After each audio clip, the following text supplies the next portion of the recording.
Well done, Sasha. Do you feel like you played two perfect tiebreaks to go 2 sets to love up?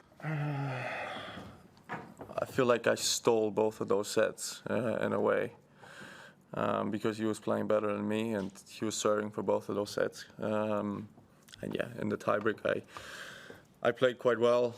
He maybe missed a little bit more than he should have, and yeah, I'm happy that I won in 4 sets because this was a difficult one. This will be your third semifinal here. How has this run been compared to others? Yeah, I mean, last year I only played one straight set. I only had one straight set win, so that's very different. Spend a lot more time on court than this year. And actually, it's quite similar to 2020. I think I only lost one set on the way to the semifinals. But yeah, obviously, it's different. Back then, it was my first ever semifinal. Now, I have a set goal that I want to, achieve my dream of winning Grand Slam, and I'm chasing that. But yeah, I'm looking forward to hopefully 2 still very tough matches to come for me. Well done, Sasha. Thank you.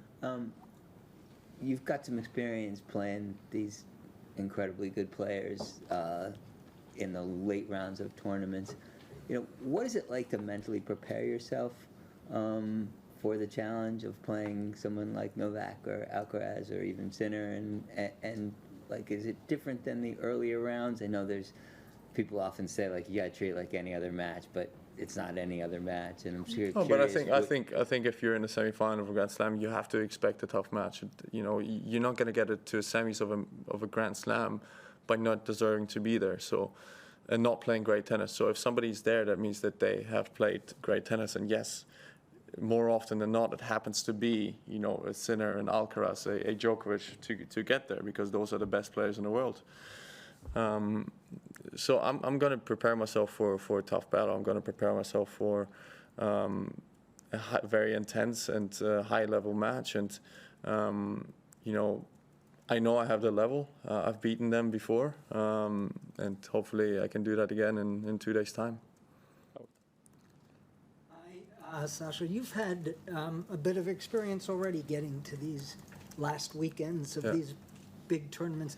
Is there something you could point to that maybe from those past trips to semifinals and finals you've learned over the years that's something that can help you now when you get back to these levels?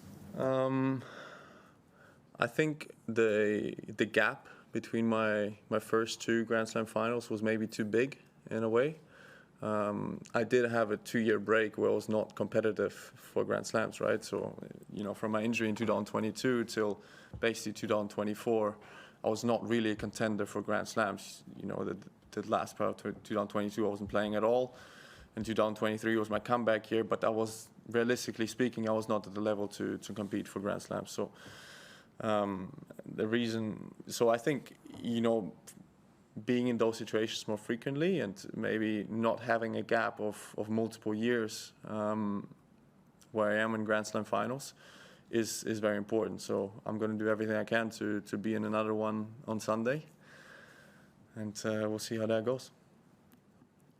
Alexander, today you overpassed Boris Becker as the German with most victories at this tournament, and Tommy Haas as the second German with most victories at all Grand Slams.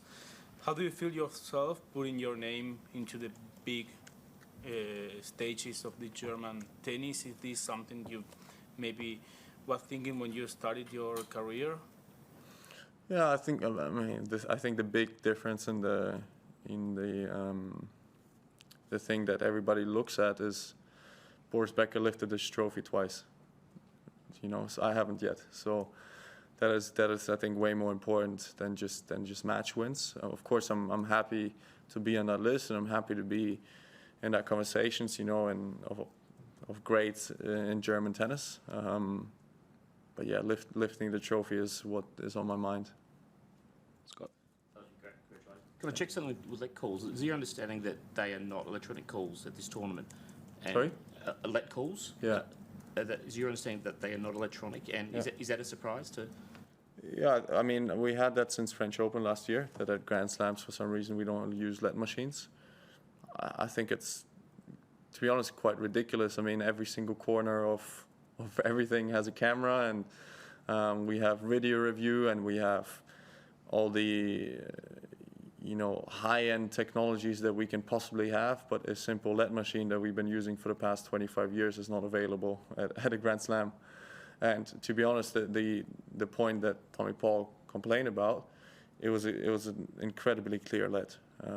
And I didn't know what to do in that situation, but I have to continue playing, because if there's no call and I stop playing, then it's a loss of point for me. So, in that situation, there's nothing much you can do but to continue playing. But he was absolutely right. It is a clear LED call, and I don't blame the umpire too much for it, because it is tough to hear, especially if you're sitting higher up. But for me, it's absolutely ridiculous, and it's such a surprise why we don't have a simple LED machine at Grand Slams that we used to have over the past 25 years, in tennis. Last one in English. Can I just ask, it was a strange moment. How was that frustrating moment where a feather sort of got in the way of the play? Yeah, I've never had that before, that we stop a point because of a feather, so that was new to me. Not sure it was a hindrance to anybody. I mean, it's not like a hard object, like even if the tennis ball hits the feather, it doesn't really change anything. It doesn't change the trajectory of the ball, or the bounce of the ball, or anything like that. But yeah, I don't know. Maybe the umpire did the right call, maybe not. I have no idea. But it was a bit frustrating, because obviously Tommy then would get a first serve, and he won the point with that serve as well. And I got a warning after that, so it was a bit much happening in that stage. Wide World of Sports on YouTube is your home of the tennis this summer. With highlights of the best matches of the summer of tennis, the on-court interviews, and every day with the morning serve, you'll be ahead of the game. So click that subscribe button so you don't miss a thing this summer.